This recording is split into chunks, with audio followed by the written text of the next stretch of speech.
Hello everyone, Lunar Warfare. Welcome to the week 1 episode for the Metamorph in 3.9 Challenge League. I'll try to provide a text release for this episode a few days after the video release. Creating the entire video as a write-up takes a few extra days of work. I sincerely apologize for this inconvenience. For viewers that prefer an audio-only version of the Chaos Report, you'll be able to find it over on my Patreon now, since last week. Don't worry, the audio-only version is entirely free for now. This is a service that was requested, and I don't have any current plans to lock it behind a paywall. You'll be able to find a link to the text and voice-only versions in the descriptions down below once they've been completed and uploaded. The audio-only version should be available immediately upon release. As always, you can find the timestamps to each section in the pinned comment down below as well. Do keep in mind that this entire video is based on educated guesses or predictions, and as such they might not be entirely accurate. Furthermore, I might miss a thing or two that seem obvious to many, and for that, I apologize. It's hard to cover everything. If I do miss anything you think is important, leave it in the comments down below. What that means, of course, is invest at your own risk.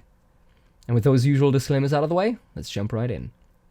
The first segment breaks down currencies and commodities, which there'll be a lot of during this league due to the newly added fragments and map types. I'll be giving a quick overview of the most important currencies during these first weeks of the Metamorph release, and what the new commodities have been doing to the economy so far. First up, the Exalted Orbs. The original Exalted Orb is currently sitting at around 110 chaos, so roughly around the area we predicted last week.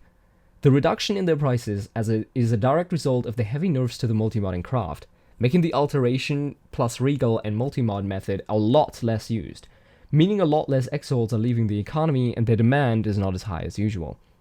They've reached the first plateau fairly early on in the league at about 97 chaos, and stayed there for a couple of days until they started slowly rising again to the current price point. They are projected to continue rising slowly as more and more players get to the later stages of the builds and will require some crafting currency for the rare multi-mods, buying expensive item bases, or simply to slam them into already decent items. I would expect a 120 to 150 chaos price point by next week, but we'll have to see how the Exalted Orbs progress during these turbulent first weeks. As always, make sure to check those prices on the daily, as I can't possibly give you accurate predictions for them via a 1 per week video series. As for the new Exalted and Awakener Orbs, let's take a look at them. The most expensive one of the new orbs is the Hunter's Exalted Orb, which drops, of course, from the Hunter Elder Slayer boss fight.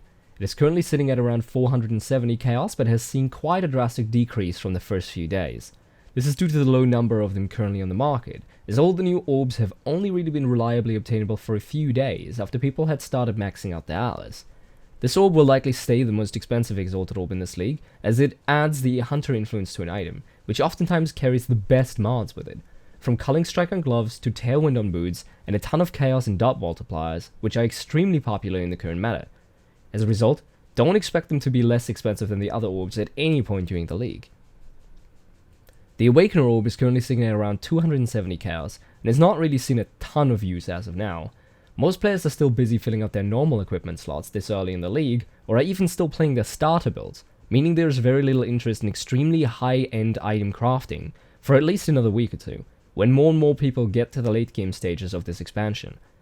As a result, expect these orbs to pile up for a bit, meaning the supply will outstrip the demand, potentially leading to a slight price drop, before the demand ticks up and causes them to become really expensive. I'd expect this orb to be the most expensive one of all the new orbs, simply because the power it provides completely outdoes any other orb or crafting method in the entire game. Some items have already shown up with double influence on them and absolutely insane mod combinations, so I can't wait to see what other players will come up with it in the future.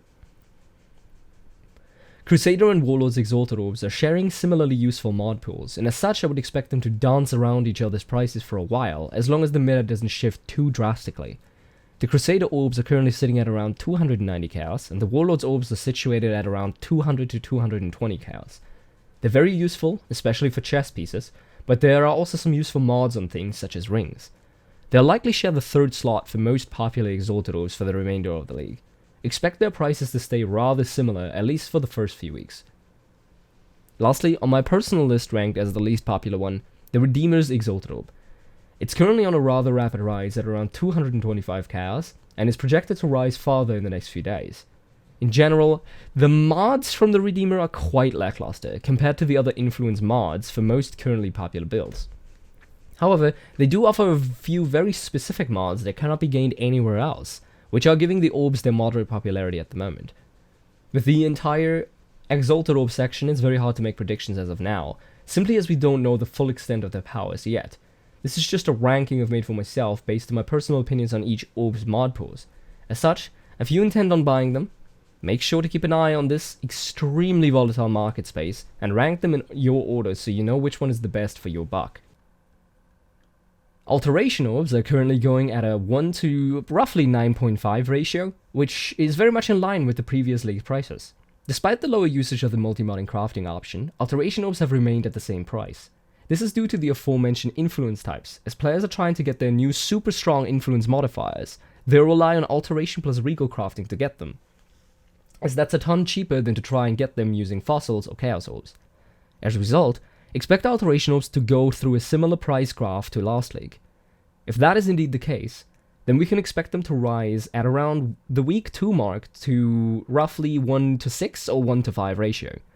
Make sure to buy enough of them while they're still moderately cheap, as later on, with more and more players learning about the new influence types and acquiring the right bases, Alteration Orbs will skyrocket in demand.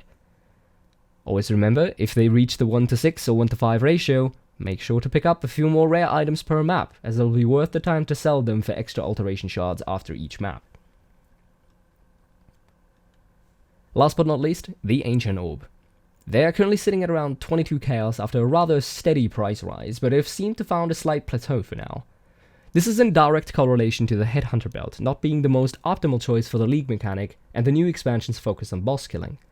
While the Nemesis Zala mod makes sure that Ancient Orbs stay relevant in prices through the Headhunter chancing, not nearly as many people are inclined to do so in this league, comparatively to the last.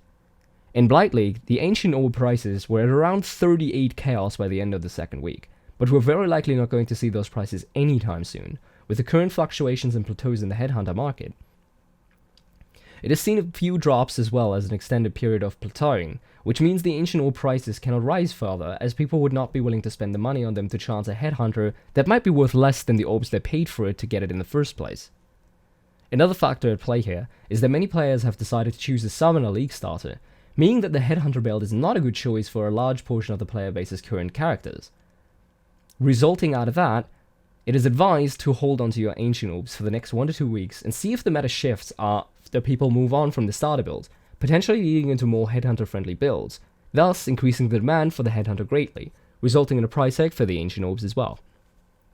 And always remember, save up a few of them at once and sell them in bulk. For the commodities section, we'll be covering the different fragment pieces, as well as the new Synthesis and Guardian maps. If there is something you would like to see for the commodity section that I haven't mentioned just now, please make sure to let me know in the comments down below. I'll quickly update you on the prices for the different maps and fragments for this week, and give my predictions for the following one. Shaper fragments are currently ranging from 40 to 55 chaos, meaning that one Shaper set will net you around 200 chaos at average. They are likely to slightly rise in the coming days as more and more people reach the endgame and want to try their hands on the newly buffed Shaper fight. This is especially true as the 2 Uber Elder fragments this boss fight drops are both worth around 144 chaos each. As a result, for simply beating the Shaper and having a chance for one of his drops, which are actually quite valuable this league, you're only really paying about 55 to 60 chaos each. As mentioned, the Uber Elder fragments provided by Shaper are sitting at around 144 chaos each, while the ones provided by Elder are sitting at around 35 to 40 chaos. That means one Uber Elder set will net you about 300 to 350 chaos at average. This leads to extreme prices on a lot of the Uber Elder only drops, such as the Eternity Shroud or the Void Fletcher. If you're willing to gamble and got a good grasp on the mechanics of Uber Elder, there's a ton of money to be made running him, for now at least. The Eldmar fragments themselves are sitting at around 20 to 37 chaos each, meaning that one set will net you around 110 to 150 chaos. Right now, I would recommend running your own Elder sets and selling the resulting items to other players. Especially Impresences are very popular and expensive, and most of them will make back your investment. Additionally, the resulting Uber Elder fragment will come in handy for your own attempts or selling it in the future. They're likely going to drop in the near future, however, so it might be smart to smell them for now until they reach their next plateau. Lastly, the Synthesis unique maps are all sitting around 30 chaos right now, with the exception being the Cortex, of course, which currently rests at around 80 chaos and is staying steady there. With the additional drop rate from the Awakener levels, as well as the overabundance of Zana Master missions, tier 14 plus maps being run, and the new drops from map bosses, these maps are not likely to become super expensive this league. This will also result in the synthesis-specific uniques to heavily drop in price, as is shown by the Bottled Faith, which sits at around 6 Exalted Orbs comparatively to its last league prices of about 20 to 25 Exalted Orbs at the same point in time. I would recommend running them yourself, as they are quite fun and they can drop some really good loot depending on your synthesis modifiers.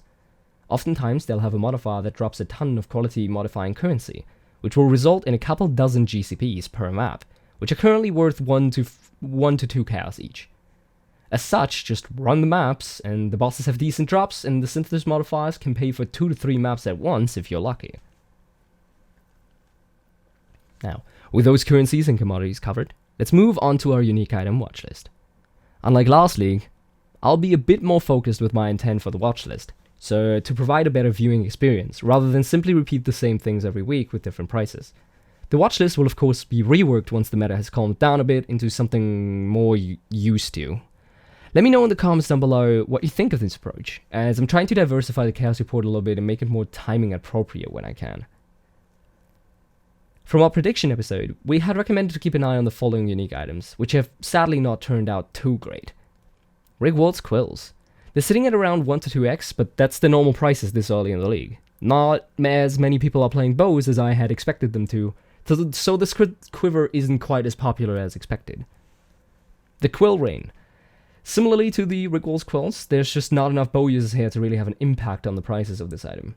Also, the buffs simply weren't good enough to make this item a big endgame choice. Paradoxicas. Due to the insane amount of temple mod weapons dropping, this weapon isn't exactly a necessity for melees to function. The Takatai mod basically trumps this weapon in most regards, so we haven't seen any crazy prices for the weapon itself. Coupled with the fact that players simply aren't interested in melee in its current state, it just doesn't have the demand for it, comparatively to its supply, which is quite high. Lastly, the Spore Guard. This chest piece, while amazing for melee and some specific other build types, isn't exactly the best for most of the current meta builds. Additionally, a lot of the Blighted maps are dropping as a result of the changes made to their drop rate for the Blight co-implementation.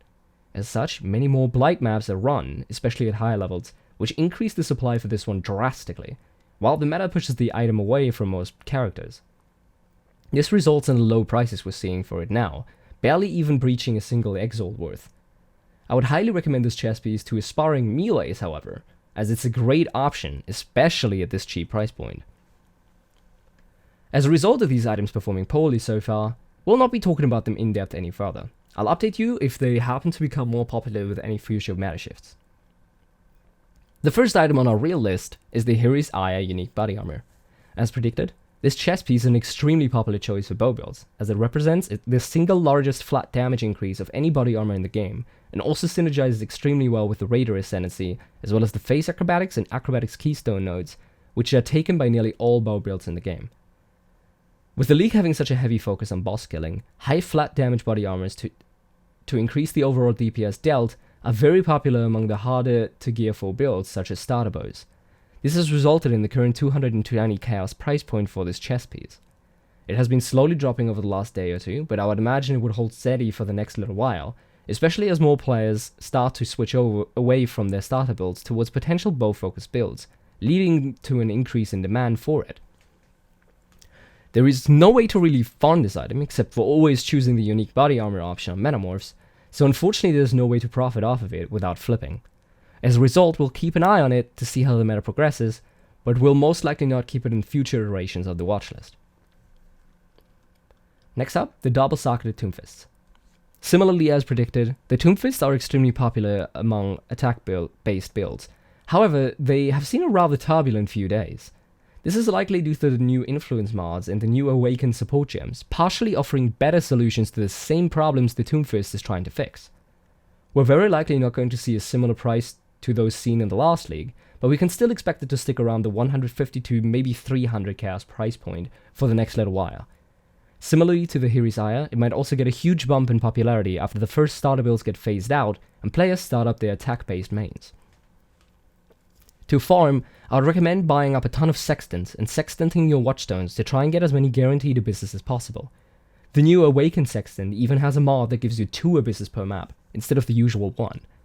Make sure to run those abysses on tier 16 maps, and remember that you can unsocket the Watchstone and replace it with another if you aren't running tier 16s for later usage. The Void Fletcher unique quiver is up next on the list. This quiver is incredibly expensive at the current moment in time, as it's locked behind the Uber Elder boss fight, which is the hardest boss fight to access in the current game version, aside from maybe Owl. As mentioned in the commodity section, each attempt to get this item will cost you about 300 to 350 chaos. This leads to a new minimum price point for all the popular Uber Elder uniques, as they're bound to the minimum average attempts to get any certain item. Right now, the quiver sits at around 880 chaos, meaning you have about 2.5 tries to get it yourself if you intend on running Uber Elders to farm this. It is fairly unlikely that you'll get this quiver around 30 to 40% of the time, so I would recommend buying it instead, for the price it currently has, rather than buying fragments and trying to get it yourself. For those uninitiated with the quiver, let me fill you in why it's so popular this link. The quiver itself shoots shotgunnable arrows based on your projectile count that travel outwards to a specific distance and then explode after a short while. These arrows each deal about 220% base damage, so with a high investment into projectile count as well as base damage, you'll be able to deal tremendous amounts of single target damage with any bow ability in the game. This can turn pretty much any bow setup into a decent boss killer all by itself. With such a heavy focus on boss killing this league and expansion provide, it's easy to see why it has such a large price point at the moment. We're likely going to see this unique stick around this price point at least for a bit, as long as the Uber Elder fragments themselves are staying at the current price point. As a result, make sure to check both the fragments as well as the unique item on a regular basis to figure out whether or not they'll drop soon, if you intend on obtaining either one. The prices are, to a degree, dependent on each other. The last unique on the list for today is the Death's Opus unique bow. As predicted, this bow has become one of the most expensive weapons in the entire game, currently sitting at around 1.8 to 2 Exalted Orbs each, or around 210 chaos. This is due to the projectile increase, which has been a factor of balance for GGG in the recent bow update, meaning that more projectiles are always a larger upgrade over simply having a tiny bit more damage. To acquire this bow, you'll have to get the Death's Harp and find the prophecy called the Bowstring's Music. As such, make sure to keep your prophecies filled up as you're mapping, and make sure to seal the prophecy for selling, or use it together with the bow and finish it, depending on whether you want the currency immediately or are willing to wait a bit for some more. Outside of that, you can also try to force the prophecy to spawn through prophecy spamming. The Bowstring's Music is one of the more common prophecies, so it shouldn't be too hard to acquire it through this way. Silver coins can currently be bought for about a 1 to 5 ratio, so do the calculations and weigh your options accordingly. Can you get the prophecy in around 600 to 700 prophecies? Your RNG, your choice. This bow will likely continue to stay around this price point for a while, as it's going to be relevant for some in-game builds, as well as it represents a good and solid starter option for many bow builds that might come up in the next following week, as more players will move on from their starters. Now, moving on to our third segment for this video, the meta analysis. I predicted that we would see a lot of bow builds over the course of this league with the new updates that Archetype has received. As you can see, that hasn't really happened yet. It is still possible that this will be the case later on in the league's lifetime, but for the first week and a half of the meta, we see 2 archetypes heavily dominate the meta. While the stats presented here might not seem like there's any imbalance in archetypes, as the highest percentage of use of a single skill we can find sits at a comfortable 10% with summoned skeletons, if we actually take a look at the overall distribution of archetype related skills, we'll see that summoners heavily dominate this league, as they did last league. Taking all the summoner skills combined, they're currently sitting at around a 26% play rate in the meta. This means 1 out of every 4 characters is a summoner. This is also represented by the 24% usage stat for the Necromancer Ascendancy, which is closely followed by 17% for the Saboteurs. This heavy increase for the Saboteur Ascendancy is pretty much exclusively to the recently buffed Arc being a fan favorite. It is used by 34% of all Saboteur players, then followed by 19% Pyroclast and 16% Bull Lightning. As a result, you can see that most players, around like 50% of them, are either summoners or some amalgamation of miners or trappers. This makes minion-focused items and mods extremely worthwhile, as well as generic spell damage increases, as there seems to be a high amount of spell users this league as well. Make sure to target those particular niches for your current crafting if you want to make a ton of currency. For the future meta, I'm expecting a slight meta shift towards more attack-based builds, as more players will phase out their low-budget summoner or miner starters and start to invest into the actual mains for the league. As a result, I would expect those numbers to drop over the course of the next few weeks. However, as the ladder only shows the highest levels, we'll only really see changes in 2 to 3 weeks. My recommendation: keep crafting those same items for a while until you see a drop in demand, and then move over to generic attack or cast on crit-based crafts. As for the Atlas analysis, it's quite the mess. At the moment, there are no real strategies that have been developed, outside of simply full clearing the Atlas and then setting up your favorite sector with your favorite maps and running those to make your currency. For the general Atlas strategy, you want to use as many fully socketed citadels as you can handle. The Awakener bonus is incredibly potent, as shown here on the screen. Not only are you getting a huge amount of sustain from your maps from it, due to the 8% chance to drop additional map currency and connected maps drop from map bosses, but you'll also gain a ton of currency from all the different things this increases the drops of. The Shaper Guardian maps themselves that drop at tier 14 plus are worth an absolute rower load of currency, as well as many of the I-level 85 influence types that you will have a 40% increased chance of dropping in influenced maps being worth multiple Exo Orbs. Furthermore, the 24% increased effect of modifiers on non-unique maps is an incredibly high multiplier to the pack size and item quantity each map provides. Only stats on the map itself are increased by this stat. Things such as scarabs, sextants, or prophecies are not affected. One interesting aspect to this is that blighted maps that are anointed with lucky chests are also affected by this. As a result, it's possible to get something close to 11 or 12 lucky chests per blighted map, making nearly all chests in the map be super valuable. Blighted maps in general have been extremely valuable due to their increased loot drop rate and the easier way to access them to past leagues. My personal recommended sectors to farm are Lyra Arthane, Lex Agoris, and Lex Proxima. Those 3 sectors provide a good variety of layouts that are extremely easy and valuable to run, as well as offering the ability to drop high-level unique maps such as the high-tier Poor Joys or Coward's Trials. One additional recommendation is that I heavily advise running at least tier 14 plus maps. Don't waste the bonus drops of Guardian and Synthesis maps by running lower tier maps. This is not the old Atlas we're running here, where oftentimes lower tier maps were better due to their fast runtime.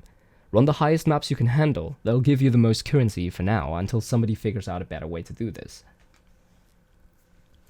Also, a personal closing word on the Atlas situation. The new Atlas, especially the higher tier scaling, is rough. If your build cannot handle the higher tiers, don't blame the game developers, don't blame the game or anything else. Spend more time upgrading your characters and making better builds instead. There are many people complaining that they can't reach tier 16s in the first week because they keep dying. This is intended, it is not an oversight or a bug. The game is more rewarding than ever at higher tiers, and as a result, needs to be more challenging as well, otherwise the economy would experience a heavy inflation. For newer players and more casual players, this means that sometimes you will simply have to accept that your build is not strong enough, either at the current or ever, to reach those higher tier maps or bosses. It's a hard pill to swallow if you've been able to do so before, but rest assured that this will change in the future with more power creep being introduced in future leagues and expansions. Learning how to be better at the game, both in terms of mechanical play as well as theoretical knowledge, will vastly benefit you over simply going to Reddit and complaining about not being able to clear maps or bosses. Ask around, read the wiki, or simply spend some extra time experimenting to get to those higher levels. Enjoy the experience while it lasts, because it won't last long. Soon, all this content will likely be as easy as it used to be before this expansion. Basically, what I'm trying to say is this. Don't get frustrated. Stay at your comfort level, where you can clear maps and get some currency and upgrades before you move on. Gone are the times where you can just cruise through leveling, instantly get into maps, and simply buy your way up to tier 16 maps and clap them with your leveling gear. Most builds now require actual investment in time. So, take that time and embrace actually feeling your character progress. It's a joy. With the meta and Atlas analysis finished, let's jump right into the strategy discussion for this week. I'll be covering the basics of the new Atlas progression, as in how to get started and progress your Atlas, as well as some tips to spend on your Atlas progression towards the higher tier maps in full completion. When you first arrive at the new endgame, you'll be greeted by a new, yet short, storyline following Kirak. Do his quests and he'll lead you to a hideout in which you will rebuild the map device. Unlike the previous leagues, you'll find yourself in the center of the atlas, instead of starting from the outside. To progress your atlas, you'll first have to find and unlock the 4 new minor bosses of this expansion, the Elder Slayers. To do so, work your way towards the 4 outer areas of the atlas, namely, the Haywork Hamlet in the top left, Lex Eoris in the top right, New Vestir in the bottom left, and Lyra Arthane in the bottom right. Once you've reached these areas and run a couple of maps in them, you'll start to get influence on your atlas, depicted by blue, red, yellow, or green background on the respective area instead of the default grey. Continue running maps in the area and talk to Kirak and Zana in your hideout when they have an exclamation point above their heads. This will lead you to the Citadel, where you fight the Elder Slayer and obtain your first Watchstone. Do this for all 4 corners, as each corner can only spawn a single Elder Slayer at the beginning. After acquiring all 4 different colored Watchstones from the corner areas, you're free to explore the atlas to your liking and progress into more and more difficult maps. To increase the level of your maps, simply socket the Watchstones into the Citadel of your choosing. This will upgrade all maps in that area by 3 to 4 levels, for each Watchstone you put into the Citadel. Once all 4 have been inserted into any given Citadel, you will also acquire your first Awakening level, granting you a ton of different bonuses that were described in the Atlas analysis section earlier in this video. To progress your Atlas properly, you need to know a few mechanics about the Atlas, which have actually not changed since last league. Maps cannot drop other maps that aren't completed on your Atlas and aren't directly adjacent to it. Maps cannot drop other maps that are too high of a tier compared to the tier of map that you ran. This is usually 3 or 4 tiers above, depending on your Atlas completion bonus. Completed maps will be able to drop regardless of map run, as long as the tier of the drop map is lower, equal, or up to 3 to 4 tiers higher depending on the Atlas completion bonus. Maps will stay completed even when upgraded to higher tiers, if they have been completed before. With those 4 major rules in place, progress should be quite obvious. Stock up on as many tier 4 maps as you can get early, as you do not need to use any Watchstones for those, and then put 1 Watchstones into your desired area which has a completed map, leveling them up to tier 6. Then, run your old tier 4 maps and wait until you get the new tier 6 version of the maps you've already completed.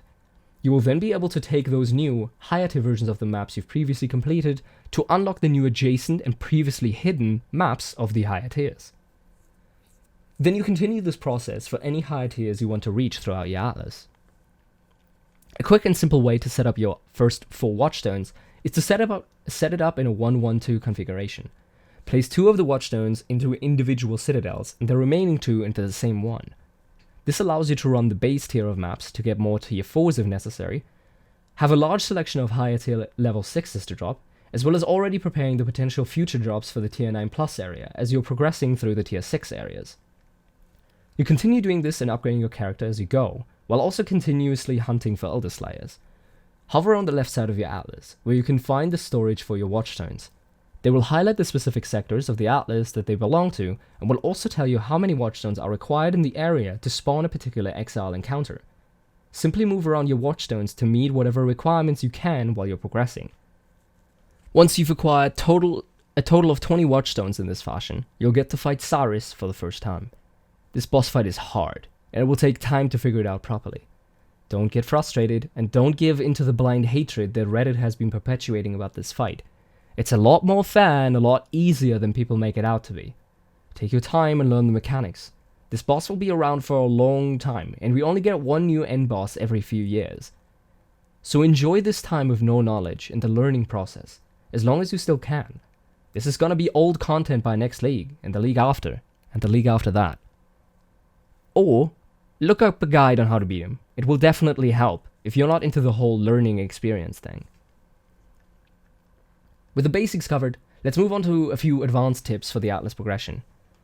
Make absolutely sure to check your Zana shop to buy any maps you might require. Especially this league, it's doubly important because she can sell Guardian maps as well as Synthesis maps now too. You can remove Watchstones to force spawn specific map drops of a given sector. For example, if you're trying to get a ton of maps of Lyra Arthane, simply remove all other Watchstones that provide the same tier to other sectors of the Atlas. This will force all, for example, tier 14 to tier 16s that drop to be Lyra Arthane maps. simply because there are no other maps of the same tier completed on the Atlas at the time. This should help tremendously with the RNG-gated watchstones past the 20-minute mark. Complete as many awakening bonuses as possible, as each one gives you another 0.5% chance to drop a higher tier map. It's a big bonus and helps a lot with higher tier map sustain. When you're about to fight Saris or any of the Elder Slayers, make sure to fully socket as many citadels as you can, as each awakening level will increase the loot provided by the bosses. Be aware, however, that you'll be facing more dangerous opponents as a result. Don't forget to take them out afterwards so you don't break your target farm on a sector. Post 20 watchstones, you want to make sure to only run the sectors that you know will spawn an Exile that will drop a watchstone. So check the storage area often to make sure you got the right number of watchstones in the right areas and are running the maps for that sector. You don't want to accidentally spawn an influence in an area you've already completed, as this will block that influence from appearing again until the Saris cycle has passed, basically putting you one watchstone behind the curve. If your build is powerful enough, working your way through the Atlas at the highest tier possible seems to have the fastest progression, as you can simply run tier 16s and 15s to drop the lower tier 11 to 14s. It's always easier to drop lower tier maps than you're running, comparatively to dropping the higher tiers. As a result, if you can handle it, I would advise getting to higher tier maps as soon as possible to simplify your progression to a few tiers, rather than having it spread over 150 maps and 10 to 12 different tiers of each. With those tips concluded, I hope you have gained a deeper understanding of the Atlas system for this league. This was more of an overview than an in-depth strategy discussion, but I figured it would be helpful to you. I'll be covering more in-depth farming and currency making strategies, similar to the Blight and Legion discussion sections, starting next week. Now, for the last little segment, I'll be covering the weekly Delve update, as well as a bunch of rapid-fire tips and tricks for this following week. First up, the Delve update, as delving is still one of the best ways to make a large amount of currency in the game. Looking back on my predictions from last week, I can definitely say that I have absolutely underestimated the popularity of Summoner League starters. As a result, my predictions are incomplete. However, they still caught a lot of the current ongoings quite nicely.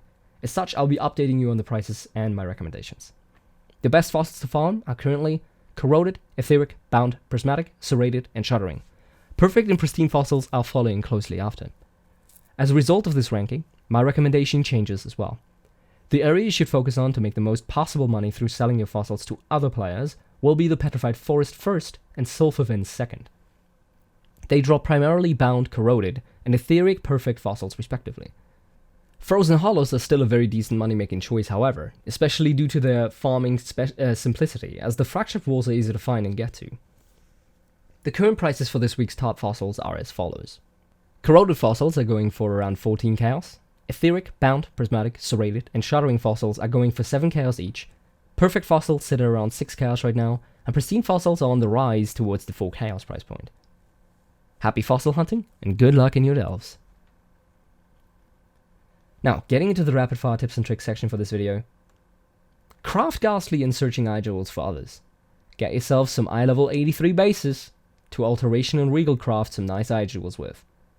Aim for tier 2 plus life and ES rolls, in addition to either tier 2 plus flat damage or tier 1 generic rolls. Generic rolls include crit multi, attack speed after a crit, minions taunting or hindering enemies, etc. Defensive and utility jewels are also very popular, so if you can get 2 to 3 attributes or multiple resist rolls in addition to your life or ES roll, they can be worth a ton. Flip your maps from Zana's shop.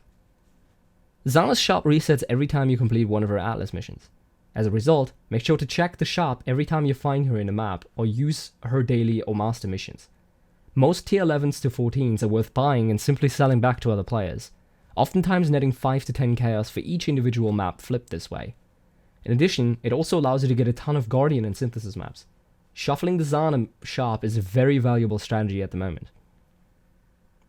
Hello everyone, Editing Luna here. I removed this tip because it was currently fixed in the recent hotfix. It was basically about how to farm eyes specifically on very specific maps, but that has been removed. So this tip is no longer viable, so I removed it from here.